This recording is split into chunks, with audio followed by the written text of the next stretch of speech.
نزیکەی سێ مانگ بەسەر شەپۆلی ناڕزایی عێراقیەکاندا تێدەپەڕن و هێشتا ئاسۆیەک بۆ چارەسەرکردنی سیاسی دەرنەکەوتووە هاوکاتی هەروە دێ و زیاتربوونی فشارەکان لەسەر فەرمانڕەوایانی عێراق خۆشهاتنەوە بۆ چاوی واشنگتن. ئێستاش هەر دەڵێی یەکەم ڕۆژی دەستپێکردنی خۆپیشاندانەکانە و عێراقیەکان سوورن و پێدادەگرن لەسەر داواکانی خۆیان هەرچەندە دکتۆر عادل عەبدولمەهدی سەرۆکوەزیری وڵاتەکە دەستی لە کار کێشاوەتەوە. داوای هەڵۆشاندنەوەی پەرلەمان و تەواوی حکوومەتیش دەکەین. نامانەوێت جارێکی تر ئەو دەموچاوانە ببینینەوە. یاسایەکی نوێی هەڵبژاردنمان دەوێت و نامانەوێت ئەو دەموچاوانەی پێشوو ببینینەوە و دەمانەوێت دەن بەو کاندیدانە بدەین کە سەربەخۆن. لەم 16 ساڵەی ڕابردوودا زۆر جار داوا کراوە حکوومەتێکی تەکنۆکرات لە عێراقدا پێک بهێنرێ دوور لە بەشبەشێنەی سیاسی تا بتوانێت وڵاتەکە بەڕێوە بەرێ دوور لە هەموو بەرژەوەندیەکی لایەنە سیاسیەکان. دەمانەوێت حکوومەت بڕوات و ئەمە داواکەمانە و هیچ داوایەکی ترمان نییە. دەبێت ئەم حکوومەت و سیستەمە بڕوخێت و لەبری ئەوانە حکوومەتێکی تەکنۆکرات پێک بهێنرێت و کاربەدەستەکانی خاوەن بڕوانامە بن و ئەوەتان لەژێر پردەکاندا دانیشتون پێم بڵێن بۆچی لەوێدا دانیشتون ئەوە 16 ساڵە هیچ خۆشیەکمان نەبینی. نەکرد خۆپیشاندەران بەڵکو زۆرێکیش لە نێوەندە جیهانیەکان جەخت دەکەنەوە لەوەی خۆپیشاندانەکان ئاشتیانن و عێراقیەکانیش ڕووی دەمی پرسیاریان لە هێزە ئاسایشیەکان دەکەن. خۆپیشاندانەکانمان ئاشتیانن لەسەر شەقامەکانین تا مافەکانمان بەدەست بێنینەوە. هەرگیز خۆمان بەدەستەوە نادەین. نە ئەمڕۆ نەسبەی تەنانەت دوای ساڵێکی تریش. هەوڵەکانی دەسەڵاتداران خۆیان ماندوو دەکات. ئەگەرچی گەورەترین فراکسیۆنی پەرلەمانی عێراق ناوی کاندیدێکی ناردووە بۆ سەرۆکایەتی کۆمار تا داوای لێ بکرێ حکوومەتی نوێ پێک بێنێت، بەڵام پێناچێ ئەو هەڵوێستە دادی شەقامی عێراق بدا. هەرچەندە ڕۆژی یەکشەممە وادەی دەستوری دیاریکردنی کاندیدی سەرۆکوەزیر بەسەر چوو. دەستنیشانکردنی سەرۆکوەزیریان دواخست، بەڵام با بزان و پێیان بڵێ دەتوانن ئەو دەستنیشانکردنە بۆ ساڵێک و بۆ چەند ساڵێک دوا بخەن. بەلامانەوە گرنگ نییە و جێی بایەغ نییە. ئێمە هەر لێرە دەمێنینەوە لە مەیدانی تەحریر. خۆپیشاندەران و حکوومەتی کاربەڕێکەری عێراق و لایەنە سیاسیەکانی ئەو وڵاتە هێشتا نەیانتوانیوە ببنە خاوەنی کارنامەیەکی هاوبەش بۆ ئایندەی عێراق لە کاتێکدا ڕووبەری خۆپیشاندانەکان نیشانەیە بۆ گەورەی کەلێنی نێوان خەڵک و حکوومەت. چاوی واشنگتن بۆ ئەم هەفتەیە میوانداری تۆماس وۆرێک دەکا. تۆماس پسپۆڕی کاروباری عێراقا لە ڕێکخراوی ئەتلانتیک کانسڵ پێشتریش لە دامەزراوەکانی حکوومەتی ئەمریکادا کار بەدەست بووە و ئێستاش خاوەنی دەیان لێکۆڵینەوەی گرنگە لەسەر کاروبارەکانی تایبەتن بە وڵاتانی ڕۆژهەڵاتی ناوەڕاستەوە. تام زۆر سپاس دەکەم بۆ ئامادەبوونت لەم بەرنامەیەدا. یەکەم پرسیاریشم ئەوەیەوە نزیکەی سێ مانگە عێراقیەکان داواکانی خۆیان بە هەموو شێوەیە گەیاندۆتە لایەنە سیاسیەکان. جا پرسیارەکەم ئەوەیە بەڕاستی لایەنە سیاسیەکان لەو پەیامانە تێگەیشتون؟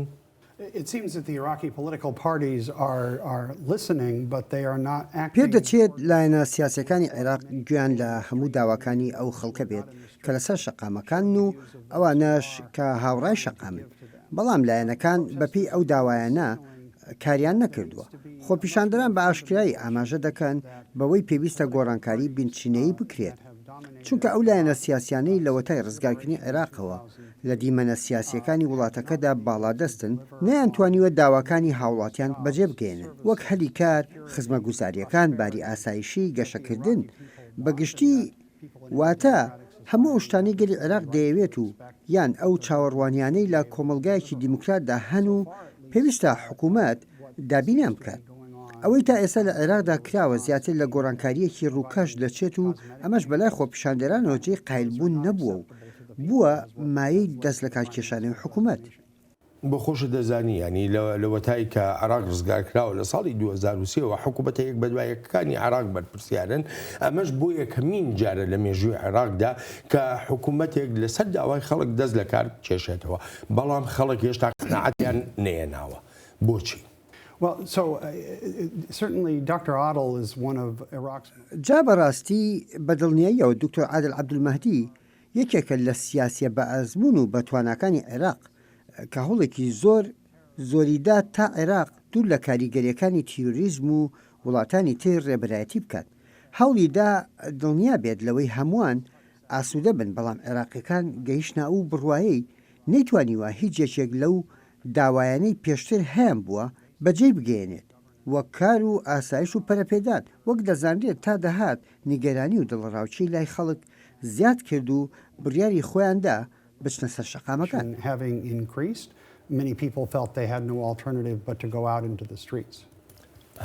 هەندێک لە شیکەرەوەی سیاسی ئەم خۆپشاندانانەی عێراق و هەروەها خۆپشاندانەکان لە لوبنانی وهای دادەنێن کە ئەمە قۆناغی دووەمی بەهاری عەرەبیە لە ناوچەکەدا. هاوڕای لەگەڵیانە؟ There are protests all over the world against governments that have fallen short in their ability to deliver. خۆپیشاندان لە سەرانسەری جیهاندا هەیە، دژی ئەو حکومەتانی نەیانتوانیوە خزمە گوزاریەکان بۆ خەڵکی خۆیان دابینکەن. پێویستە سەیری وڵاتێکی وەکو ئەلجەزائیر یان هۆنگ کۆنگ بکەین و بە نمونەوەری بگرین. بەبێ هیچ گومانێکیش ناڕزایی خەڵک لە ئەمریکای باکووریش هەبووە و حکومەتەکانی ناچار کردو تا گۆڕانکاری بکەن و کردوشیانە. لەبەرەوە ناکرێت لێرەدا و لەم داوایانەدا بۆ گۆڕانکاری عێراق جیا بکرێنەوە. تەنها جیاوازیەک لە دۆسی عێراقدا ئەوەیە ئەو داواکاریانە چەندان ساڵە هەن و زانراون. لە کاتێکدا لە هەندێک وڵاتدا لەوانەیە داواکاریەکان نوێتر بن یان لەم دواییانەدا هاتبنە ئاراوە، بەڵام ئەوانەی عێراق دەمێکە هەن. هەر بۆیە جێی سەرسومان نییە کە ئێستا عێراقیەکان داوای دەرفەتی کار و ئابوووریەکی باشتر دەکەن و دەیانەوێت وڵاتەکەیان سەربەخۆ بێت دوور لە هەموو دەستێوەدانێکی دەرەکی. بەڕاستی نابێت ئەم داوایانە ببێتەمایی سەرسوورمانی کاربەدەستانی هەڵبژێراوی عێراقی جا لە پەلەمان بن یان لە حکومەتدا. یەکێک لە پرسیارەکانی تر سەبارەت بە ڕەوشی عێراقەوەیە بۆچی هەتا ئێستا خۆپیشاندان بۆ نمونە لە ناوچەکانی عەرەبی سوننەدا دروست نەبوو، لە هەرێمی کوردستانە دروست نەبوو کە لەو ناوچانەشدا ینی ئەگەر زیاتری نەبێ کەمتر نییە کە دۆسەی گەندەڵی و خراپ بەکارهێنانی دەسەڵات و ئەم جۆرەشتانە هەیە. ئەو هۆکارانەی کە خەڵکی لە بەغدا و لە شارەکانی باشووری عێراق هێناوەتە سەر شەقامەکان بۆ لەو دوو ناوچەیەدا خۆپیشاندان دروست نەبووە. بۆچیش ئێمە بەم خۆپیشانداناناڵین خۆپیشاندانی عێراق کە دوو پێکاتەی گرنگ تیایدا بەشدار نین؟ تا ئێستا وەها پێدەچێت حکوومەتی هەرێمی کوردستان لە ساڵانی ڕابردووەوە کاری باشتری کردی بێت لە دابینکردنی خزمە گوزاریەکان و گەشەکردنیشدا بۆ خەڵکەکەی، بەڵام بە دڵنیاییشەوە هێشتا حکوومەتی هەرێمیش کێشەی هەن. بەڵام تواناییەکانی بۆ بازرگانی لەگەڵ وڵاتانی دراوسێدا، تواناییەکانی بۆ بژانەوەی ئابووری ئاماژەیەکم بۆ سەرکەوتنی ڕێبەران و هەروەهاش کۆمەڵگەی سیڤیل لە هەرێمی کوردستاندا. بەم پەیوانەی لە عێراقدا هەن شتەکان زۆر باشترن لە هەرێم سەبارەت بە ناوچەکانی عەرەبی سوننەش کە لە داعش ڕزگار کراوە. خەڵکەکەی لەژێر ڕەوشێکی سەرکوتکارانەدا نین و زیاتر سەنگیان خستۆتە سەر دۆسەی بنچینەکانی تایبەت بەخۆیان. جا ئەوەش ڕاستە وەک سەرکردەی دەستگای هەواڵگیری هەرێمی کوردستان لە ماوەی ڕابردوودا باسی کرد کە هێشتا هەڕەشە و مەترسیەکانی دەوڵەتی ئیسلامی بە تەواوەتی کۆتایی پێنەهاتووە و لە شاخ و لە ئەشکەوتەکاندا خۆیان حەشارداوە. جانیگەرانی سەرەکی خەڵکی سون زیاتر لەسەر باری ئاسایش و ئاوەدانکردنەوەیە. دۆسەی بەغدا و شارەکانی باشووری عێراق جیاوازە لەو کێشانەی لە بەشەکانی تری وڵاتەکەدا هەن. خەڵک لە ناوەڕاست و لە باشووری عێراقدا لە ناوچەی شەڕدا نەبوون وەک ناوچەکانی باکوور و ڕۆژئاوای عێراق و دەشخوازن سوودێک وەربگرن لە داهاتی سەرچاوە سروشتیەکان و لە گەشەکردنەکانیشدا. هەر بۆیە دەبینیت پشوو درێژیەکەیان با شێوەیەکی بەرچاو کەمتر بۆتەوە. بۆچی ناوینانین ئەمە شۆڕشێکی شیعەکانە، سەرهەڵدانێکی شیعەکانە، ڕاپەڕینێکی شیعەکانە دژ بە فەرمانڕەوایانی شیعە لە عێراقدا. من بۆ خۆم ئەوە یەکێکە لە خواستەکانم کە بواری سیاسی عێراق لە دەرەوەی دامەزراوە ئاینی و تایفیەکان دابێت. بەڕاستی زیاتر لە 15 ساڵ لەمەوبەرەوە کە دەستم بەکارکردن کرد لەسەر عێراق ئەو هەستەم لا دروست بوو کە زۆرێک لە عێراقیەکان لە ڕوانگەی نیشتیمان پەروەریەوە ڕەفتار دەکەن و ڕەهەندە ئاینیەکان تێدەپەڕێن هەرچەندە دەشیانویست بەها ئاینیەکان بەکار بهێنن وەک دۆسەیەکی کاریگەر بۆ ڕێبەرایەتیان خەڵک بە شێوەیەکی گونجاو و لەبار کار بە پێی تێکستەکانیان بکات زۆرێک لە عێراقیەکان لە پێش هەموو شتێکدا خۆیان بە عێراقی دەبینن ئەو مەبەستی عێراقی بوونەش لە ئێستادا هاندەری زۆرێک لە خۆپیشاندەرانە ئەوە ڕاستە تا ئێستا دەسڵاتی ئاینی یان با بڵێن مەرجعیەت ڕۆڵێکی ئەرێنی بینیوە لە سۆنگەی بەرپرسیاریکردنی حکوومەتەوە و هەروەها ڕێگەگرتن لە هەندێک لە کاربەدەستانی حکوومەت لەوەی خۆیان بە ئاین پەردەپۆش بکەن تا خۆیان لە ئەرکە دەستوریەکانیان بدزنەوە هەر بۆیە ئەوەی دەیبینین سەرهەڵدانێکی سیاسیە نەک ئاینزایی وەک دەزانیت خۆیشم و هاوکارەکانیشم لە نێوەندی ئەتلانتیک و لە نێوەندا ئەکادیمیەکانی تریشدا لێرە لە واشنگتن دەمانەوێت لە سۆنگەی ئاین و ئاینزاییەوە بیر لە عێراق نەکەینەوە بەڵکو لە ڕەهەندی سیاسیەوە بیری لێ بکەیتەوە تا بزانین چۆن دەتوانرێت پەرە بە میکانیزمە دەستوریەکان بدرێت و پارێزراویش بێت. زۆرێک لە چاودێر تام بۆ خۆ دەزانی ئەنی هاوڕان لەسەرەوەی کە هەڵبژاردننی پێشوەخت چارەسەرە من دەگەڕێمەوە بۆلات لای عێراقیەکان هەڵبژاردننی پێشوەخت وەک چارەسەر یەک دەبینرێ هەر بۆیەشە مەرجعیەتی ئایەتوڵڵا عەلی سیستانی داوا دەکات پەلە بکرێت لە پێکهێنانی حکوومەتی نوێدا دوور لە هەموو دەستێوەردانێکی دەرەکی.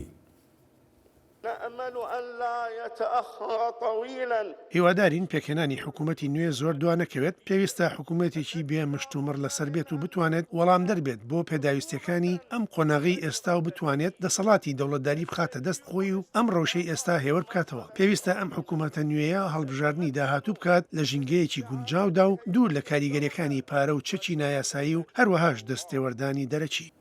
نوێنەرایەتی نەتەوە یەکگرتوەکان لە عێراق بە وردی چاودێری بارودۆخی ئەو وڵاتە دەکات و دەشڵێت ئەوەی لە عێراق دەگوزارێت نیشانەیەکە بۆ وابەستەی خەڵک بە خۆشەویستی بۆ نیشتیمانەکەیان. Hundreds of thousands of Iraqis from all walks of life took to the streets. سەدان هەزاران عێراقی لە توێژە جیاجیەکان هاتوونەتە سەر شەقامەکان وەک خۆشەویستی بۆ نیشتیمانەکەیان و جەخت لە ناسنامەی عێراقی خۆیان دەکەنەوە ئەوەی داوای دەکەن ڕەخساندنی توانایەکانە بۆ بەرژەوەندی گشتی هەموو عێراقیەکان تا دەنگیشیان ببیسترێت باجێکی بێوێنە دەدەن. هەر چۆنێک بێت بۆ زۆرێک لە شیکەرەوەی یەکێک لە تایبەتمەندێتیە باشەکانی ئەم شەپۆلی ناڕزاییە لە عێراق و لە شوێنەکانی تریش شکاندنی ئەو دیواری ترسەیە کە خەڵک بەرامبەر دەسەڵاتداران هەیان بووە.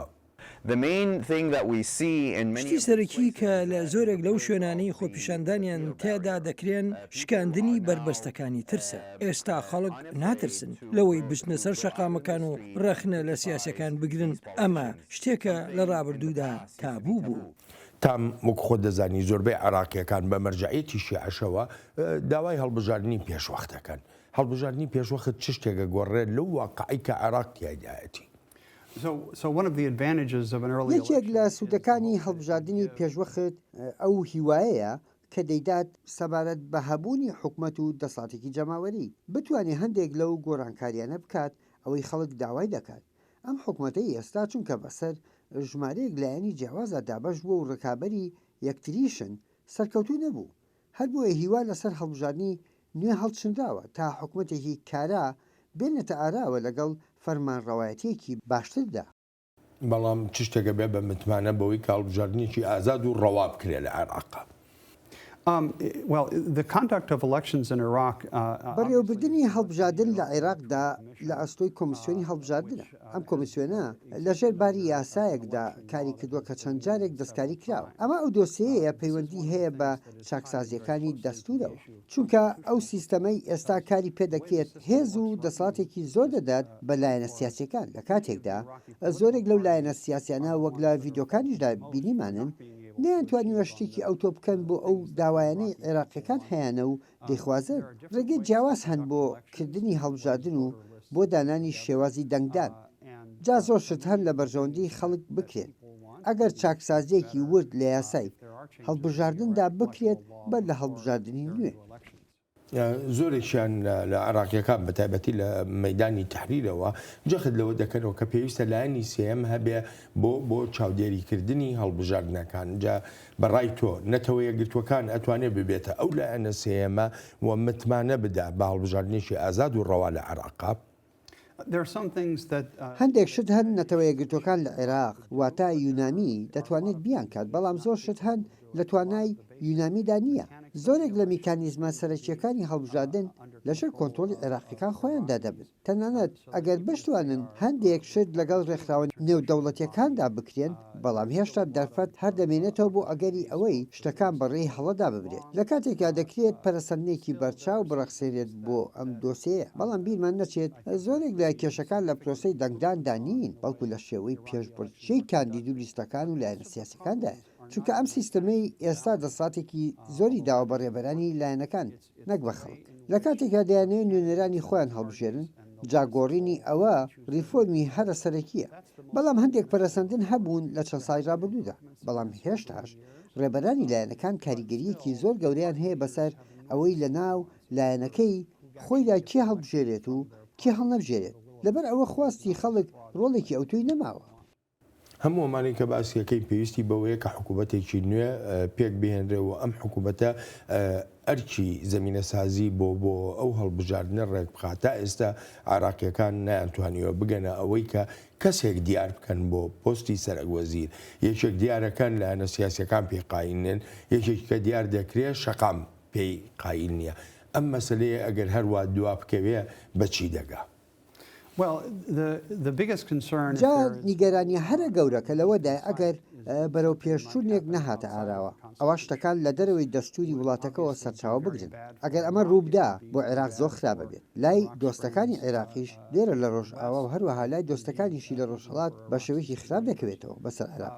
گرنگە ڕێبەرانی عێراق تێبگەن لەوەی بەو شێوەی سەر و سەودایان کردووە ئەو شێوەیە نییە کە عێراقیەکان دایانەوێت. ئەمەش سەختیەکی زۆرە بەسەریانەوە و دەشبێت چارەسەری بکەن. هەندێک ڕێبەر هەن کاری باش دەکەن و کردویانە بەڵام کەمیش نین ئەوانەی خەونی عێراقیەکانیان کوشتووە. پێم وایە ئەوە هیوای زۆر بەمان دەبێت کە خۆمان بە دۆستی عێراق دەزانین ئەو ڕێبەرانەی ژیرن و تواناییان هەیە ئەو گۆڕانکاریانەی پێویستن بکرێن و ببینرێن لە پێناو ئاسوودەی خەڵکدا دەنجیان بڵند بێت و ئەو پشتیوانیایی دەیانەوێت لە نەتەوە یەکگرتوەکان یان لە شوێنی تریشەوە بەدەستی بێنن. هەڵبەت ئەوە یەکێکە لە کێشەکان کێشەیەکی تریژەوەی هەتا ئێستا پەرلەمانیان تا کاتی تۆمارکردنی ئەم بەرنمەیە پەرلەمانی عێراق مەسلەی یاسای هەڵبژاردننی بە تەواوەتی پەسەند نەکردووە. چەند بەندێک پەسەند کراون چەند بەندێکیش ئەوەندە مشتومڕی لەسرە هەردووا دەخرێ و دوا دەخرێ. No, and this is in effect the problem. I know that there are some بەڵێ ئەمە کاریگەری دەکاتە سەرکێشەکان. ئاگادارم لەوەی هەندێک لە ڕێبەرانی عێراق لە ناوە لە دەرەوەش وهان دەزانی ئەم شێوازە دەخوات و خەڵک بە گۆڕانکاریەکی ڕووکەش قایل دەبن.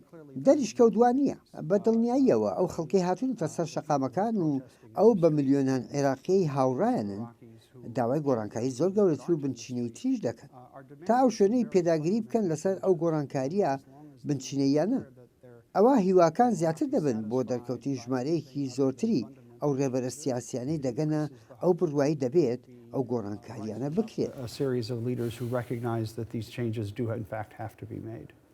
با تۆزێکیش باز لە دۆستەکانی عێراق بکەینە ڕۆژاوایە بە تایبەتی و ئەمریکاش مەبەستمە. ئەمریکا لەگەڵ ئەوەشدا لە دوورەوە سەیری ڕەوشی عێراق دەکات بەڵام تا ئێستا سزای سەپاندۆتە سەر 4 کەسایەتی عێراقی لە شیعە و لە سوننەش. دەستێوەردانی ئێران لە کاروباری عێراقدا بەشێکی سەرەکی نیگەرانیەکانی واشنگتنە. ئەوەی ئێمە دەمانەوێت بریتە لە عێراقێکی بەهێز و سربەخۆ بێگومان و پێشتریش وتومە ئێمە ڕێز لە سەروەری عێراق دەگرین. بێگومان نیگەرانەکانی خۆشم دەربڕیون سەبارەت بە هەروادێ و زۆربوونی هێرشەکان بۆ سەر بنکەکانمان لە عێراقدا کە سەربازەکانمان و کەرەستە و کەلوپەلەکانمانی لێن. ئێمە مافی بەرگری لە خۆکردمان هەیە بەڵام داواش لە هاوبەشە عێراقیەکانمان دەکەین تا بڕیار و هەڵوێستی گونجاویان هەبێت تا ئەو ڕەوشە کۆنتڕۆڵ بکرێت. جاگەر نەکرێت ئەوە بۆ هیچ کەسێک باش نابێت. چەند جارێک تا ئێستا بەرژەوەندیەکانی ئەمریکا لە عێراقدا کەوتونەتە بەر مەترسی و هەڕەشەوە و واشنطن بە گومانێکی زۆرەوە لە ئێران دەڕوانێ بۆ ئەو هەڕەشە و مەترسیانە. جا گومانەکانم بەو ئاراستەیەدان کە ئێران لە پشت ئەو هێرشانەوەیە. زۆر لەو ڕەفتارە قەیزەوەن و ئاژاوە جێرانەی ئێران دەچێت لە سەرانسەری ناوچەکەدا، بەڵام زۆریش قورسە دیار بکرێت. جا هەر بۆیە دەیڵێمەوە پێویستمان بە یارمەتی عێراقیەکانە تا ڕەوشی ئاسایش کۆنتترۆل بکرێت و سەقامگیریش بێت، بەڵام مافی خۆشمانە بەرگری لە خۆمان بکەین و بەبێ هیچ گومانێکیش دەیکەین. واشنطن جەخت دەکاتەوە لەوەی چاکسازیەکان گرنگن بۆ ئایندەی عێراق و خۆ بە بەرپرسیارزانی گەورە کاربەدەستانی عێراقیش بە بەشێکی دانەبڕاوی ئەو چاکسازیانە دادەنێت. ئەمریکا هەموو ئەو هاوارانە بۆ هیوا دەبیستێت و بە شێوەیەکی بەرچاویش پشتیوانی لەگەلی عێراق دەکات. لە کاتێکدا گەلی عێراق جەخت لە بنیادنانی وڵاتێکی گەشەکردوو دەکاتەوە بۆ هەموو هاوڵاتیان. ئەمەشیانی هەبوونی پێویستی بۆ ڕیفۆرمی سیستەمی هەڵبژاردن، حکمڕانیەکی باش، چارەسەرکردنێکی گەندەڵی، هەروەهاش فراوانکردنی دەرفەتە ئابوووریەکان. لەمانش گرنگتر ئەوەیە ڕێبەرانی عێراق خۆیان بە بەرپرسیار بزانن لە بەردەم هەموو هاوڵاتیاندا، وەک نوێنەری عێراق دەڵێت، ئەرکی سەرەکی دەوڵەتە هاوڵاتیان بپارێزێت. نەتەوەیە گرتوەکانیش بە دووری نازانێ ئەو توندوتیژیانەی بەرامبەر خۆپیشەندەرانی عێراقی دەکرێن هێزی دەرەکی بزوێنەری بن، ئەمەش بە مەترسیە گەورەکە ناودێر دەکات بۆ سەر عێراق. کردە توندتیژی ئامێزەکانی دەستە و تاقمە سیاسیەکانی هاوسۆزی لایەنی دەرەکین و دەیانجوڵێنن، دەبنە مەترسی بۆ سەر عێراق و دەیخەنە سەر ڕێگایەکی ترسناک و تۆوی ئاژاو و ناسەقامگیری دەچێنێت، لەوانە خوێنڕژانی زیاتری خەڵک و دارمانی زیاتری مڵک و ماڵی گشتی و تایبەتیش. عێراق لە هەموو بۆنەیەکدا جەخت دەکاتەوە لەوەی هێزە ئاسایشیەکان هیچ بەرپرسیارەتیەکی ئەو توندوتیژیانەیان ناکەوێتە ئەستۆ و بەردەوام دەڵێ لایەنی تر بەرپرسیارن بەبێ ئەوەی ناویان بێنێت. على أن موقف الحكومة العراقية كان في اتباع الطرق. حکوومەتی عێراق بە پێی دەستور سەر و سەودای لەگەڵ خۆپیشاندەراندا کردووە و لە ڕێی خۆلادان لە هێرشکردنە سەر خۆپیشاندەران پاراستونی ڕێوشێنی زۆر تون گیراونەتە بەر دژی بەکارهێنانی گولەی ڕاستەقینە و چەکی تری کوشندە. هێزە ئاسایشەکان هیچ دەستێکیان نییە لە هێرشکردنە سەر خۆپیشاندەران و تەنها ڕێوشێنی بەرگریان پەیڕەو کردووە.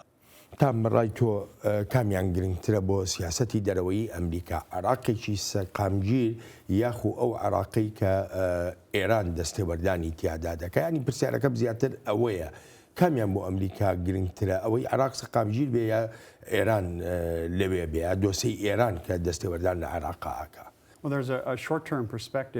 لە ڕوانینێکەوە بۆ مەودای کورتخایەن کە سەنجی دەخاتە سەر سیاسەتی ئەمریکا سەبارەت بۆی ئێران چیەکات، بەڵام بە دڵنیاییەوە بۆ مەودای دوورخایەن ئەمریکا عێراقێکی ئاشتیانە و دیموکراتی و سەقامگیر دەخوازێت و ئەمەش سیاسەتی سەرۆکەکانی ئەمریکایە. ئەمریکا توانێتی بۆ عێراق بکات لە ئێستاە کە بتوانێت لەم قەیرانەی تێی کەوتووە دەربچێ، ینی سەرکەوتوانە لێ بێتە دەرێ.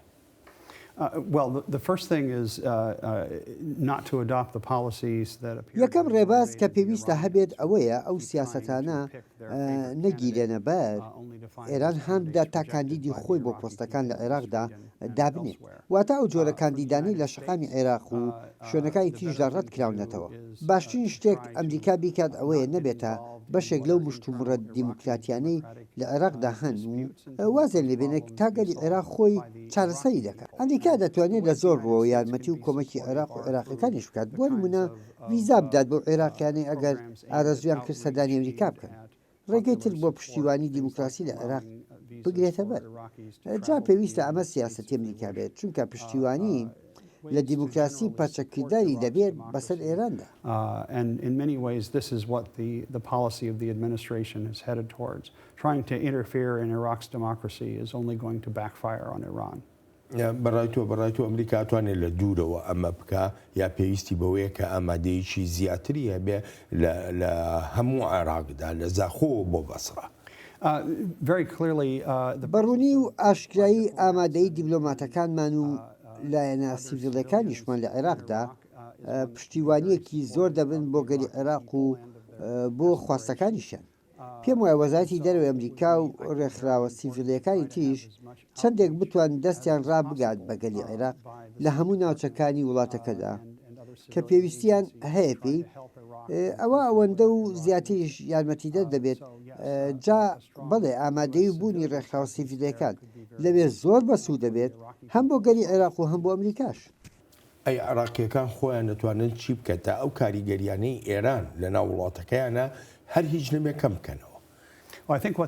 پێم وایە ئەوەی ئێستا عێراقەکان لەسەر شەقام و خەڵکی تریش لە وڵاتەکانی تر باشترین شتی خۆیان دەکەن لە پەیوەندی بەو دۆسیەوە.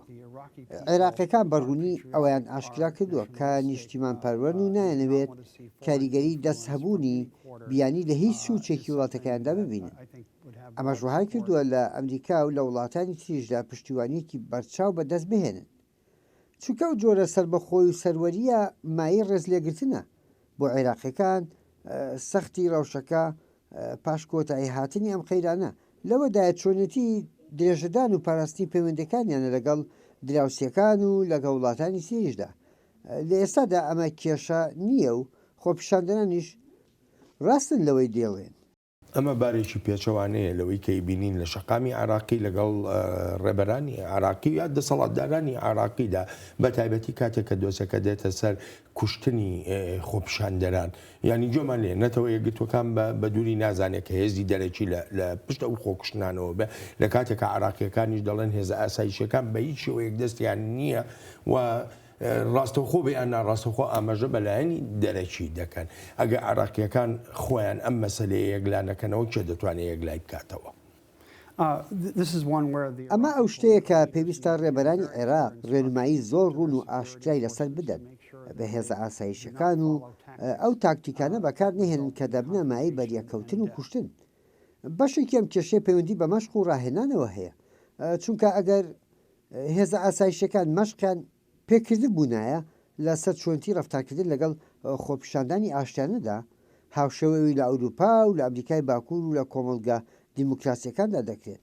ئەو دیمەنانەمان نەدەبینی هەر بۆیە پێویستە پەرە بدرێ بە بەردامەکانی مەشق و ڕاهێنان.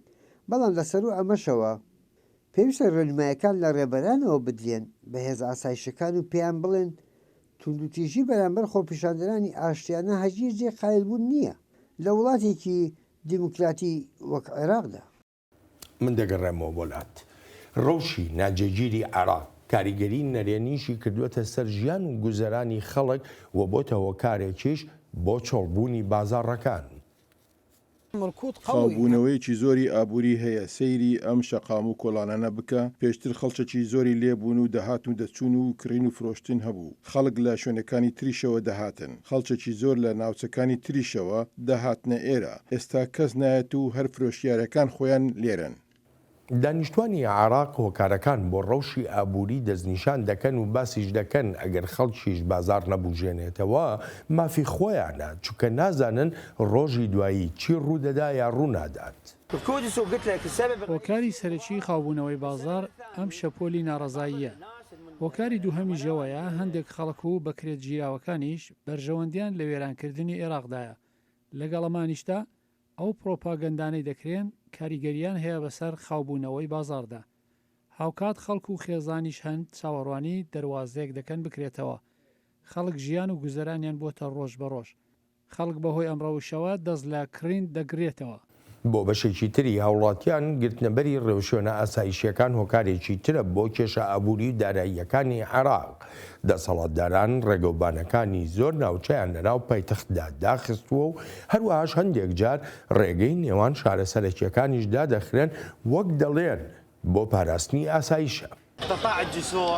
گرتنی پردەکان و گرتنی زۆرێکیش لە شەقامەکان لەلایەن هێزە ئاسایشەکانەوە هەروەها ئەو بربەستە کۆنکریتیانەی لێرە و لەوێ دانراون کاریگەریان هەیە. ئەوە تا ئێستا تەواوی ڕێگاکانی نێوان مەیدانی وەسپە و مەیدانی خەلانی گیراون و داخراون. ئۆتۆمبیل دێن و دەچن بەڵام لە سنوورێکی زۆر دیاریکراودا. ڕێگاکانی مەیدانی تەحریریش داخراون. جا ئەمانە هەمووی کاریگەریان بەسەر ڕەوشە ئابووریەکەشەوە هەیە و هەروەهاش بەسەر شەقامی عێراقیشەوە. تام بەپی ئەوەی کە گوێمان لێبوو ڕۆژ بە ڕۆژ بێژگە لە ڕەوشە ئاسایشیەکە ڕەوشی ئابووری عێراقیش بەرەو خراپتر دەڕوات. خەڵک چی بکا بەڕای تۆ؟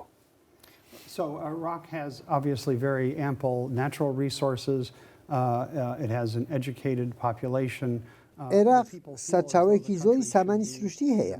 دانیشتوانێکی خوێندەواری هەیە و خەڵکیش هەستی پێ دەکەن و دەژڵێن دەبواە وڵاتەکان لە ڕۆژێکی باشتردا بواە. گەورەترین کێشە بوونی گەندەڵیەکانە ئەمەش گرفتی زۆری بۆ ڕەوشی ئابووری عێراق دروست کردو. خەڵک کات و پارەی خۆی لە شتێکدا بەکاردەهێنێت کە هیچ شتێکی پێنابەخشێت. بێگومان ئەرکی سەرشی حکوومەتی نوێی وڵاتەکە کۆتایی هێنانە بە گەندەڵەکان لە پێناو بژانەوەی ئابووری کە لێرەدا بەبێ هیچ گومانێک پێویستی بە بەشداری کەتی تایبەت هەیە و سەنگی زیاتر بخرێتە سەر ڕەخساندنی دەرفەتەکانی کارکردن و نابێت لە مەودووە هەر حکوومەت تەنیا لایەنێک بێت بۆ پێدانی دەرفەتی کار. بەڵکو پێویستە عێراقیەکانیش خۆیان بەشدار بن لە ڕێی کارداریە بیانیەکانەوە باەخدان بە کوشتتوکاڵ و وەبەرهێنانەکانی تریشەوە. لێرەدا هەبوونی حکوومەتێکی ڕازگۆ بابەتە سەرەکیەکەیە. Raise crops and do other things that create a productive economy, but an honest government is one of the most essential things to making that happen.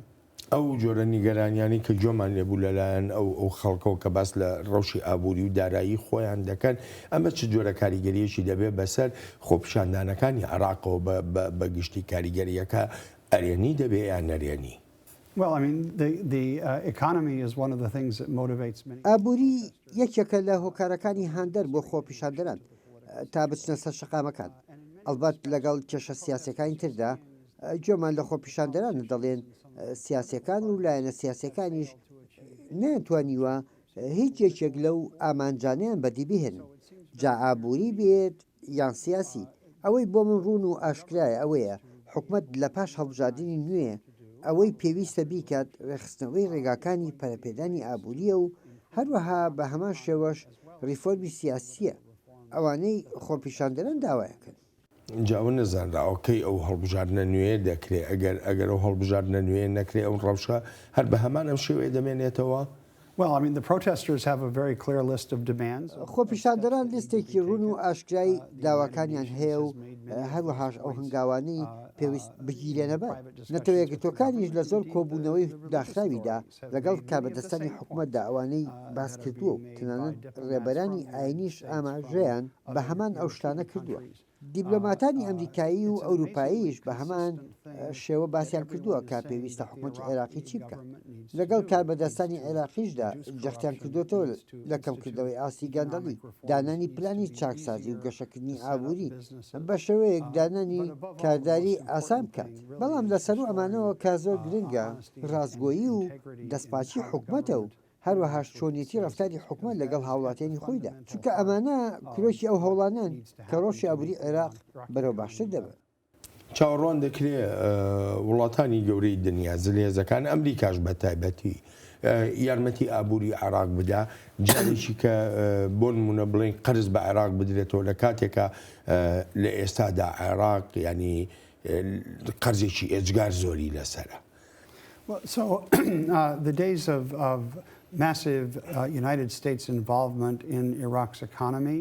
ئەو ڕۆژانەی کە ئەمریکا هاوکاریەکی بەرفراوانی ئابووریانی عێراقی دەکرێت تێپەڕیون و لە بیریشمان نەچێت ئەو پەیمانانەی ئێران دەیدا بە عێراق بۆ کۆمەکردنی ئابووری هەرگیز بەجێ نەگەێنرا. ئەوەی ئێستا پێویستە ئەوەیە عێراق پشت بە خۆی بەستێت و چاویشی لەسەر ئەوە بێت چۆچۆنی دەتوانێت بۆ بەرهێنانی نوێ و وەگرخستنی سەرمایە لە وڵاتەکەدا بڕەخسێنێت و کۆمپانیا ڕۆژئاواییەکان بخاتە پێشبڕکێی نرخەوە.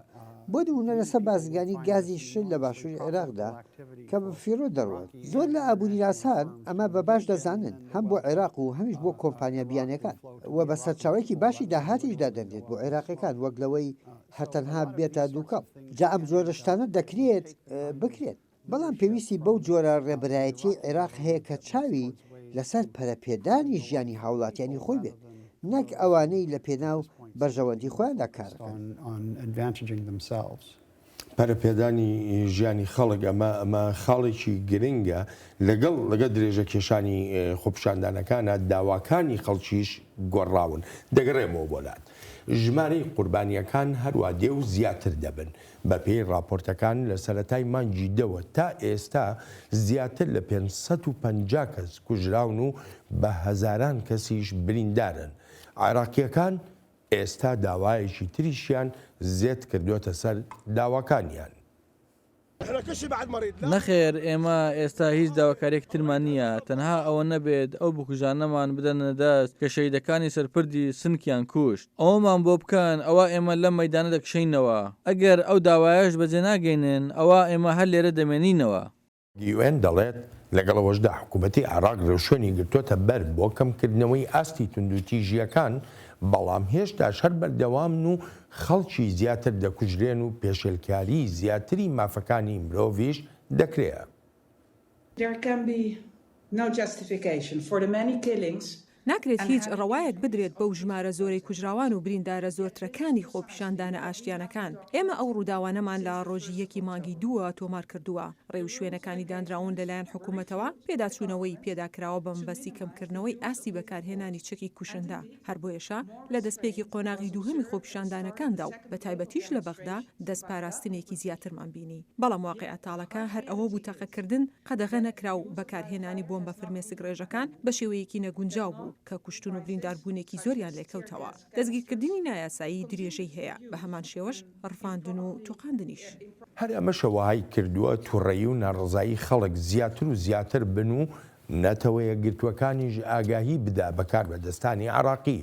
Now, the situation cannot and will not be resolved. لە ئێستادا ڕەوشەکە چارەسەر نابێت بە هەوڵدان بۆ هەبوونی کاتی زیاتر و چارەسەریەکی کاتیانە و گرتنەبەری ڕێ و شوێنی تۆت. ئەو جۆرە هەنگاوانە تەنها تووڕێی و بێمتمانەی ڕایگشتی زیاتر دەکات. درێژەدان بە بەرژەوەندیەکان لەلایەن و لایەنکاری نیشاندانی هێزە لە ڕێی سەرکوتکردنی دڕندانی خۆپیشاندەران. ئەمانە هەرگیز ناچنە خانەی استراتیژیەتی پێویست، چونکە هیچ شتێک هێندەی ژینگەی تووڕێی و ترس زیان نادات.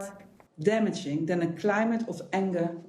تام پێشتر باس لەوە کرد کە پێویستە حکوومەتی عێراق پەرە بە ژیانی هاوڵاتیانی خۆی بدا. چۆن ئەو حکوومەتە دەتوانێت ئەو دەسەڵاتدارانە دەتوانن پەرە بە ژیانی خەڵک بدەن لە کاتێکا هێشتا بکوژانی خۆپیشاندەرانی عێراقی لێپێچینەوەیان لەگەڵدا نەکراوە، دادگاییش نەکراون. ئەمە یەکێکە لەو شتانەی پێویستە لێکۆڵینەوەی لەسەر بکرێت، بە تایبەتیش لەلایەن ئەو ڕێبەرانەی بە هیچ شێوەیەک ڕاستەوخۆیان ناڕاستەوخۆ دەستیان نەبووە لە خوێن ڕژانی خەڵکدا. لە وڵاتانی تێدا ئەم جۆرە لێکۆڵینەوانە لەلایەن لیژنەی سربەخۆ دەکرێت، لایەن پەرلەمانەوە ئەگەر جێ متمانە بێت، یانیش لەلایەن حکوومەتی داهاتووە. هیچ گومانێکی تێدا نییە دەبێت وەڵامێک هەبێت لەسەر ئەوەی بۆچی هێزە ئاسایشەکانی عێراق بەو شێوە توندوتیژ ئامێزە وەڵامی خۆپیشاندەرانیان داوەتەوە، کەم کارەساتەی لێکەوتوتەوە. ئەمە ئەو ڕێگەیە نییە بۆ ڕفتارکردن لەگەڵ خۆپیشاندەرانی ئاشتیانەدا لە کۆمەلگا دیموکراسیەکانی وەک ئەوروپا و ئەمریکای باکوور و وڵاتانی تریشدا. بە دڵنیاییەوە پێویستە بەرپرسیار لەو ڕووداوانە بخرێنە ڕوو و ریفۆرمیش بکرێت تا ئەو جۆرە ڕووداوانە جارێکی تر ڕوو نەداتەوە. ئەمە چەند وامانیەکە کە بڵێن ئەوانەی ئەو کارە توندوتیژیانەیان کردو بەرامبەر بە خۆپیشاندەران عێراقی نین لایەنی دەرەکین وەک زۆرێک لەسەر چاوەکان ئاماژەی پێ دەکەن، یانی یا دەڵێ ئێرانیەکان خۆیانن یا ئەو لایەنانن کە سەر بە کۆماری ئیسلامی ئێرانن، وەکو هەندێک لە هێزەکانی حەشدی شعبی بۆ نمونە عەسایب ئەل-حەق. So this is one of the things that needs to be investigated. The role of Hashtashabi and others. ئەمەش یەکێکە لەو شتانەی تری پێویستە لێکۆڵینەوە لەسەر بکرێت. ڕۆڵی حەشتی شعبی و لایەنی تریش پێویست ناکات بشاردرێتەوە. دەزانم دۆستیان هەیە و دەڵێن هیچ دەستێکیان لەو توندوتیژیاندا نییە، بەڵام گرنگە خەڵک بگەنە ڕاستیەکان. هەنگاوێکی تری گرنگی حکوومەت کە بینێت ئەوەیە ئەو هێزە میلیشیانە بخاتەوە ژێر کێفی خۆی. پێشتر سیاسەکانی عێراق کردبیانە ئامانجی خۆیان تا ئەو کارە بکەن. تەنانەت مەرجعیەتیش داوای حکوومەت کردبوو ئەو هەنگاو بنێت. ئێمە لە ڕۆژئاوا دەڵێن یەکێک لە بدەماکانی سەروەری حکوومەت باڵادەستیەتی بەسەر کارهێنانی هێزە سەربازەکاندا. بێگومان ئەمە ژێکێکە لە هەنگاوە سەرچیەکانی جێگیرکردنی ڕەوشی ئاسایشی شانبەشانی بەرپرسایەتی لەوەی تا ئێستا چی ڕوویداوە. دەبێت هەر حکوومەت بە تەنیا بڕیاری جوڵاندنی هێزە چەکدارەکانی لەدەستدا بێت و بە پێیدەسووریش بێت. تام زۆر سپاس دەکەم بۆ بەشداری لەم بەرنامەیە، زۆر سپاس دەکەم. دا بەرنمەیەکی نوێی چاوی واشنگتن ڕێز و خۆشەویستی ستافی بەرنامە و هی خۆشم بەڵێن ساڵح پەسەند بفەرمونون و هەر لە ئێستاشەوە ساڵی نوێتان پیرۆزە. Thank you very much.